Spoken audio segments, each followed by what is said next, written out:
राहुल गांधी जी विदेश के दौरे में हैं और यह सर्वविदित था कि जैसे ही वो विदेश जाएंगे, भाजपा की आईटी सेल, चरण चुंबक एंकर, चवन्नी छाप ट्रोल नेता और बड़े बड़े ट्रोल मंत्री कूद पड़ेंगे ये कहने पर कि अरे मोदी जी की बेइज्जती होगी, अरे देश के खिलाफ बोल दिया, अरे देश का विदेशी धरती से अपमान कर दिया। दो तीन चीजें लेकिन कही जा रही हैं, तो पहले उसका जवाब दे देती हूँ। राहुल गांधी जी विदेश की यूनिवर्सिटी क्यों जाते हैं, यहाँ क्यों नहीं जाते? अभी गए थे दिल्ली यूनिवर्सिटी, छात्रों के साथ खाना खाया, विचार साझा किए, क्या हुआ? नोटिस भेज दी इस कमजोर सरकार ने। फिर कहते हैं राहुल गांधी जी देश में रहकर आलोचना क्यों नहीं करते? अरे वो आईना आपको यहाँ पर भी दिखाते हैं, वहां पर भी दिखाते हैं। यहाँ पर आप साजिश रचकर, षड्यंत्र रचकर उनकी सदस्यता खत्म करते हैं, उनका माइक म्यूट करते हैं, विपक्ष की कार्रवाई सदन वाली नहीं दिखाते हैं। यह आपकी असलियत है। लेकिन राहुल गांधी जी लगातार आपको आईना दिखाते हैं और लोकतंत्र में यह जरूरी है करना, क्योंकि जितना आईना सरकार देखेगी उतना समाधान ढूंढेगी। अब ये अलग बात है कि जो आईने में आपको सच दिखता है वो सच कड़वा है, बेरोजगारी का, महंगाई का, आर्थिक असमानता का, चीन का, अडानी का। उससे घबराकर आप उल जलूल बातें करते हैं, अरे मोदी विरोधी, अरे देश विरोधी। अरे भैया, देश की बात करना मोदी विरोधी कब से हो गया? और मोदी जी देश से ऊपर है क्या?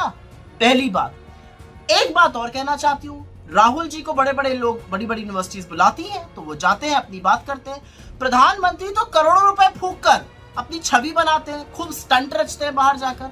अभी हाल ही की बात है, ऑस्ट्रेलिया गए थे, किसी ने वहां पर बॉस कह दिया।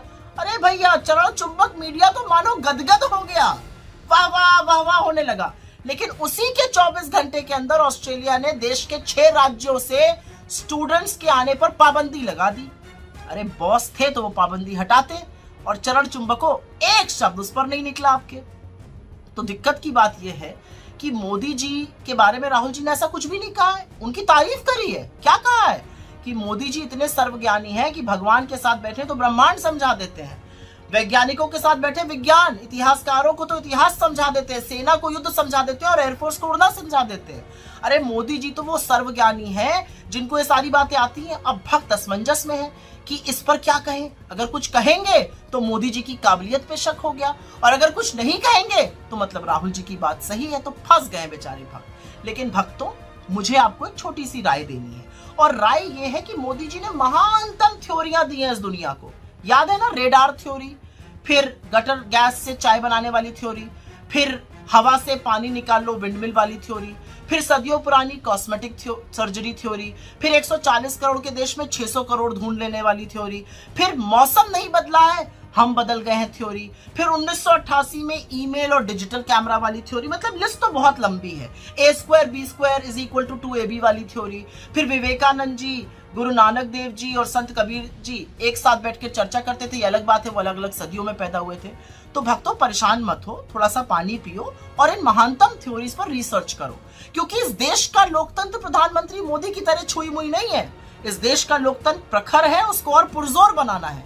इस देश का लोकतंत्र तो वो है जहां पर प्रधानमंत्री नेहरू अपने खिलाफ आर्टिकल लिखते थे और आपकी तरह रोना नहीं रोते थे, जहां विश्व की आंख में आंख डालकर भारत का हित सर्वोपरि रखा जाता था, और विदेश नीति का मतलब सिर्फ अपने मित्र को कारोबार दिलाना और अपनी छवि संवारना नहीं होता था।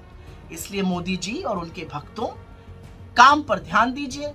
राहुल गांधी जी अपना काम कर रहे हैं, जो लोकतंत्र में एक नागरिक होने के नाते उनको करना चाहिए, विपक्ष का सदस्य होने के नाते करना चाहिए।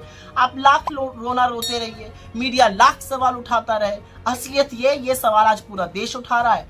आईना आपको दिखाया जा रहा है, आईने में आप देख नहीं रहे, आप धूल आईने की साफ कर रहे हैं, लगी चेहरे पर हुई है।